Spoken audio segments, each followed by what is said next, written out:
नमस्कार, मैं हूं प्रशांत और आज हम बात कर रहे हैं एक ऐसी शख्सियत से जिन्होंने देसी गर्ल से लेके और ग्लोबल गर्ल तक का जो सफ़र है बखूबी तय किया है, कामयाबी के साथ तय किया है। जी हाँ, मैं बात कर रहा हूँ प्रियंका चोपड़ा से।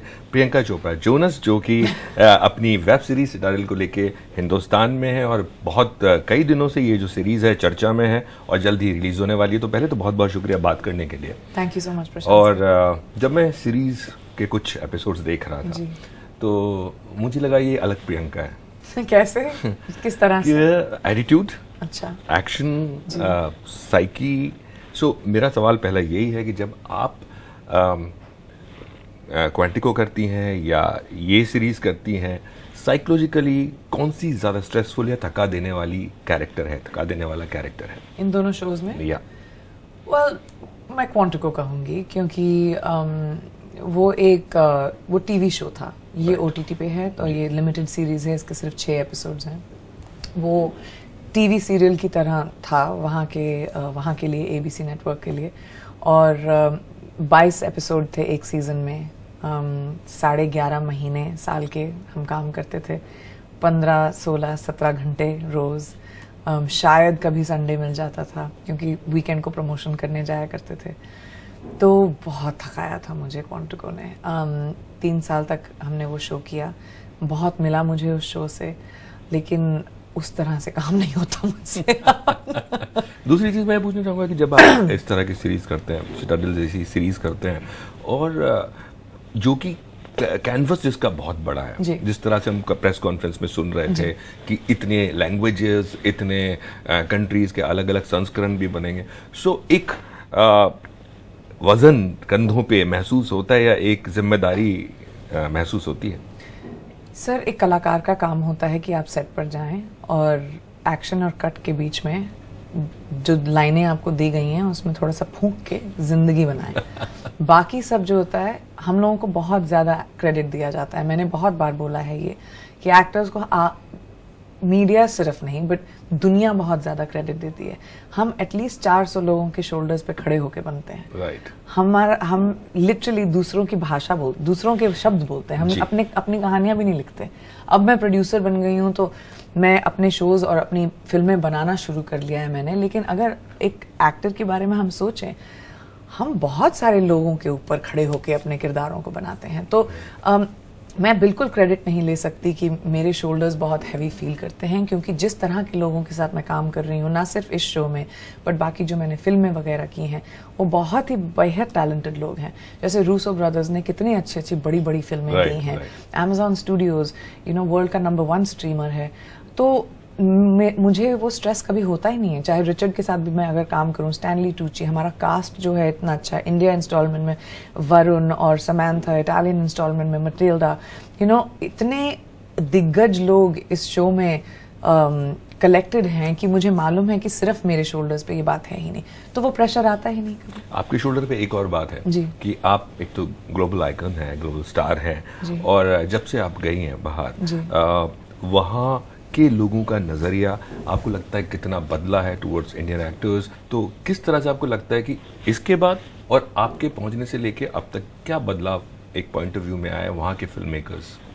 सर, बहुत बदलाव सिर्फ अपने आप नहीं आया है, इस बदलाव को हम लोग लाए हैं। और मैं इसका क्रेडिट सिर्फ अपने आप नहीं लूँगी। मैं साउथ एशियन जो एक्टर्स हैं जिन्होंने सालों तक हॉलीवुड में काम किया है, छोटे छोटे रोल लेकर और अपने क्रेडिट को कम करके, अब वो हमने बंद कर दिया।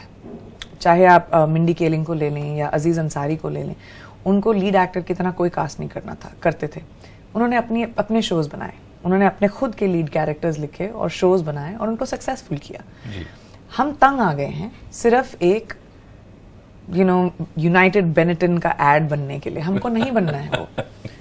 हमको पोस्टर पे अपनी शक्ल देखनी है, हमको हम जैसे लोगों को बिहाइंड द कैमरा देखना है, हमको हम जैसे लोगों को डिसीजन मेकर्स की तरह देखना है, एग्जीक्यूटिव्स की तरह देखना है, पोजीशंस ऑफ पावर में देखना है।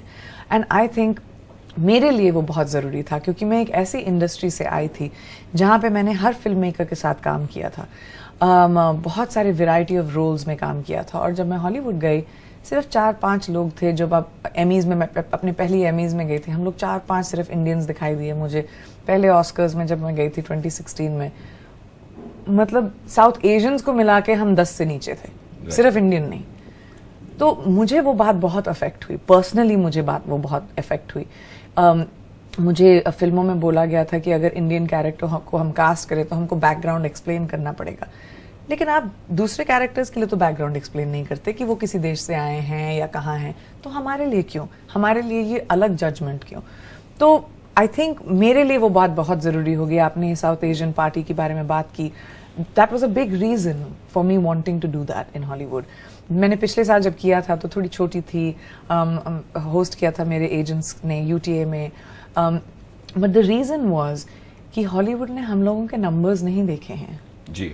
हम लोग को एक बार कभी एक मीटिंग के लिए एक बंदा आया, लेकिन जो पावर होता है ना कलेक्टिव में, right. वो बहुत पावरफुल होता है। हम लोगों को एक साथ आना बहुत ज़रूरी था, वो कभी हुआ नहीं है वहाँ पे।